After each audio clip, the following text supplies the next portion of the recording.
Morning, glory, and evening grace, America. I'm Hugh Hewitt. Welcome to the Thursday edition of the program, which I begin with Senate Majority Leader John Thune, Senator from South Dakota. Senator Thune, welcome back. It's great to have you, Leader. I understand you were in Columbus this past weekend at the Shoe. How loud was it, Senator? It was deafening, as you would expect, Hugh. Your fans came out in full force, and they got a big win. Great way to start off the season, and it was very exciting for me. And I had some of my family members there because it's just it's an atmosphere that's really second to none, as you know. Well, you didn't get to see QB 1B, Lincoln Kienholz, who's from Pierre, South Dakota, but he will play this year. I think a lot. I don't know how often you're going to go back to the Shoe, but he will play. I hope so. He's incredibly athletic. I got a chance to watch him, of course, in high school, and he's a special athlete. So yeah, I hope they find a way to integrate him into some of their schemes, offensive schemes or whatever, because I think he can bring a lot to that offense. But they're talented. I am waiting to see special packages for him, and I expect Coach Day to do that.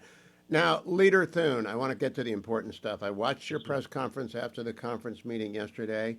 The Dems have been absolutely standing in the way of everything when it comes to nominees. You have pledged to invoke the nuclear option and change the nominee rules. When will that happen? Well, if everything goes according to plan, hopefully next week.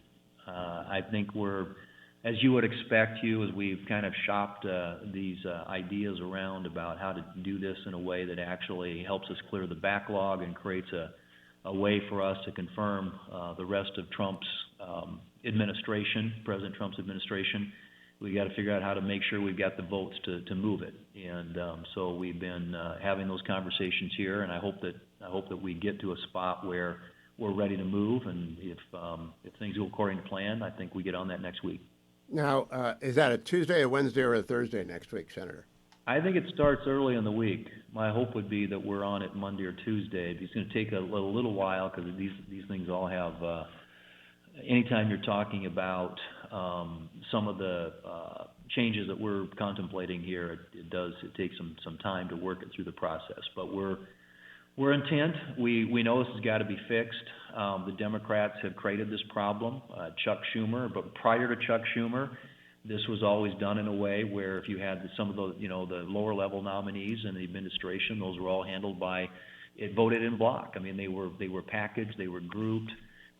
They were stacked, and that just doesn't happen. This is the first president in history in the annals. As we went far as back as Herbert Hoover's administration.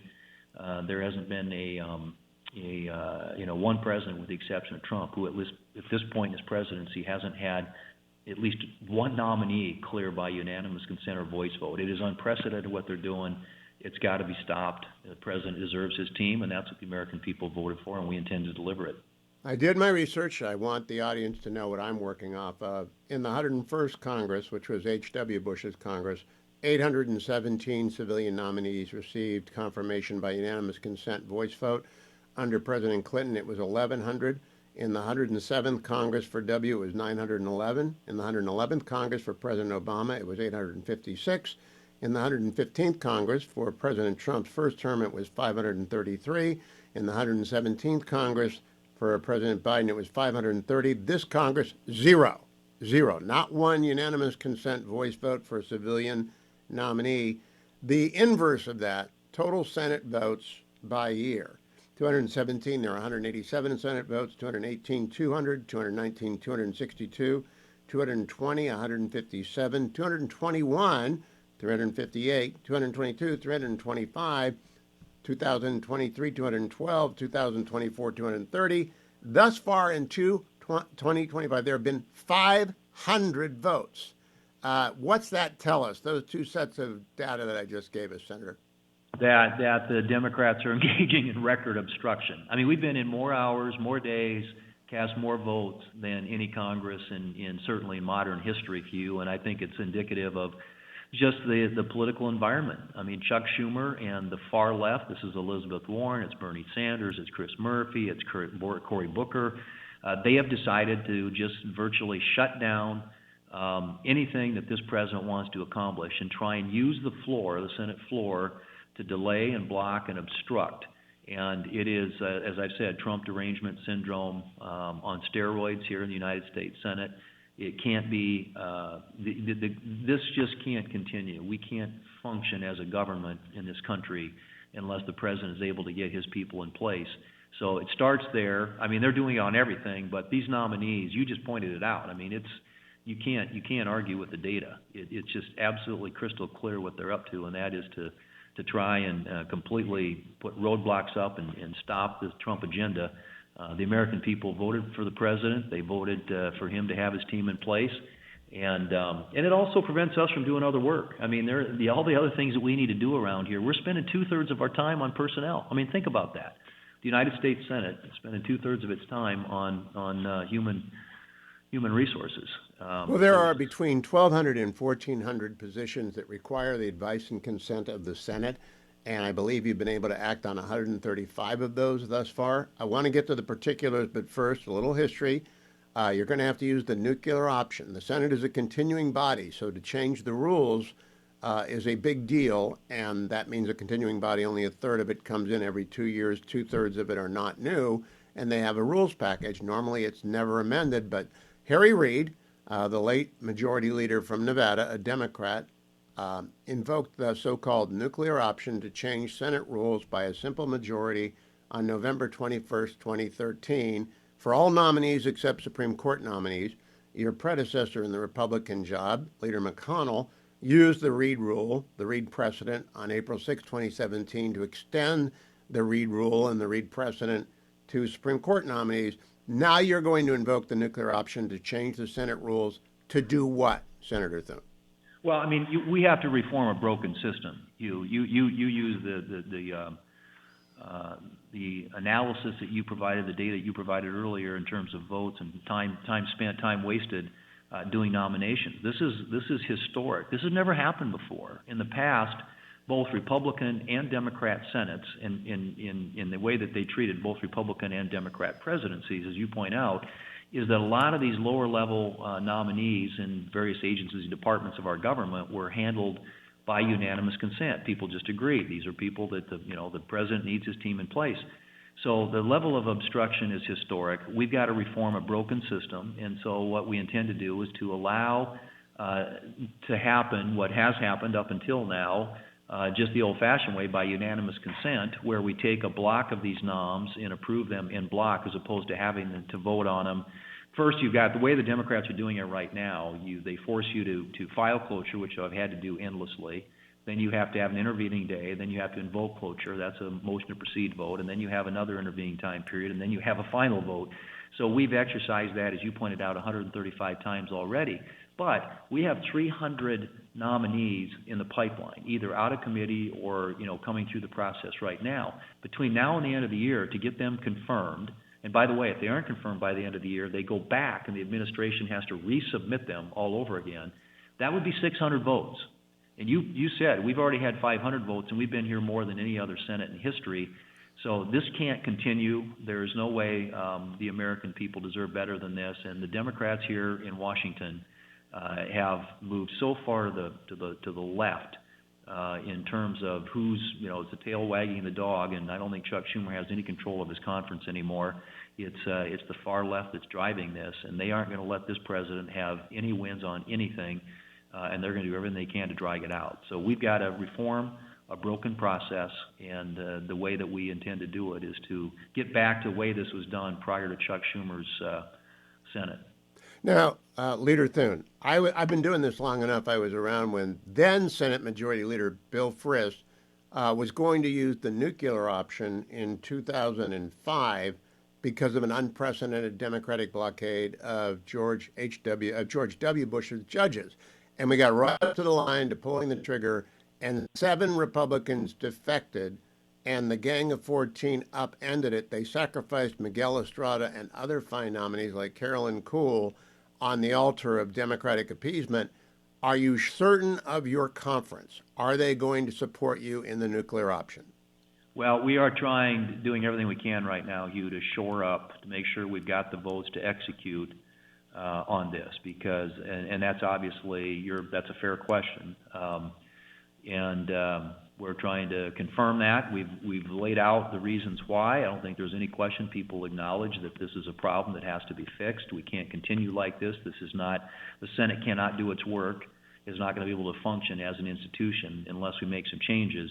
But it's always a function of trying to... Now, Leader Thune, the Republicans lost the Senate in the 2006 elections after the Gang of 14 intervened because I think in part, a lot of that was the Iraq War. A lot of it, though, was why have a majority if nobody uses it? There are 2 members of the Gang of 14 still left. I doubt very much Senator Graham or Senator Collins will vote against the nuclear option this time because they understand you can't run a government with 135 people. They're very serious people. But you've got some folks who aren't running for re-election who might just want to stick their thumb in Donald Trump's eye. Are you going to hold a vote regardless? Because I would like to know who. If someone won't support this, I'd like to know who.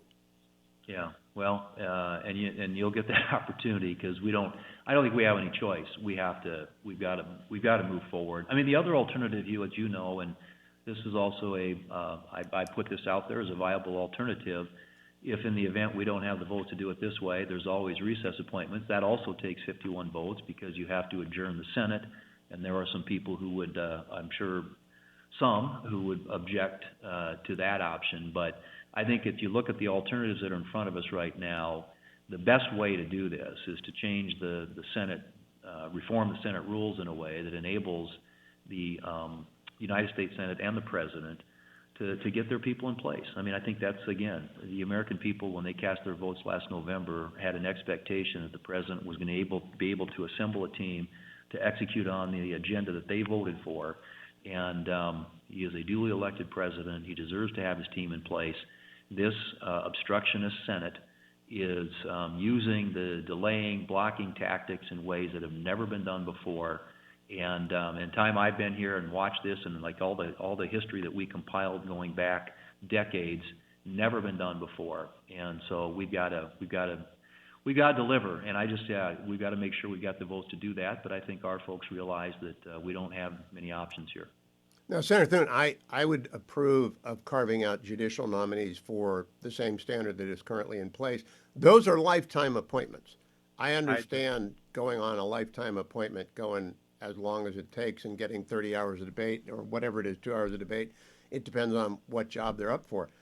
But these are 3.5-year appointments. I just don't understand why it's even a question if they get out of committee that it gets a vote a week later. So are you going to divide the judicial nominees from all the other civilian nominees? We are. I mean, we've left the judiciary as is, as we did with cabinet level appointees. Those are treated in a different fashion. But so many of these, the 1,100 or so that you mentioned on the executive calendar, are positions that, frankly, one, I would argue, I don't know that they need a Senate confirmation in the first place. I think the President ought to be able to put his team together. But to the degree that they do need Senate confirmation, there needs to be a process that enables these people to get into their jobs in a reasonable time period. I mean, think about this. We are now 8 months into this President's term, and he has, I believe, 11 or 12% of his folks in place because we've had to grind it out. The Democrats have forced us to go through all the hoops. We haven't had a single one confirmed by unanimous consent, a practice that has been employed by Senates, like I said, Republican, Democrat, with Republican and Democrat presidents going back decades. This is a new level of obstruction, and it's got to be dealt with in a way that enables the President and us to do the jobs the American people elected us to do. Now, I want to close this part of the conversation, Senator, by underscoring I'm prepared to live with this for Democrats as well. If you can get someone out of committee, they ought to get a vote. The Constitution all but says that. It says the Senate shall provide advice and consent. It doesn't mean you have to vote yes, but you have to provide a vote. That's implied there. Are your colleagues prepared to live with it under a Democratic president and a Democratic majority? Because they will have to. Not surprisingly, that's been one of the big conversations. As you might expect, Hugh, you have folks, as we think through the long-term impacts of everything that we do, if you had a future Democrat president, a future Democrat Senate, what does this look like? And I think that on that point, I mean, I would argue that a Republican or Democrat president people who run for that office are elected by the American people deserve to be able to put their team together. Yes. There are prerogatives that the Senate has, as you point out, constitutionally, advice and consent, and we want to preserve and retain that. We believe this does that. But we can't do what we're doing today. The Democrats have broken the system, and this is Chuck Schumer and Senate Democrats, a problem of their making. Unfortunately, Republicans are going to have to clean up their mess.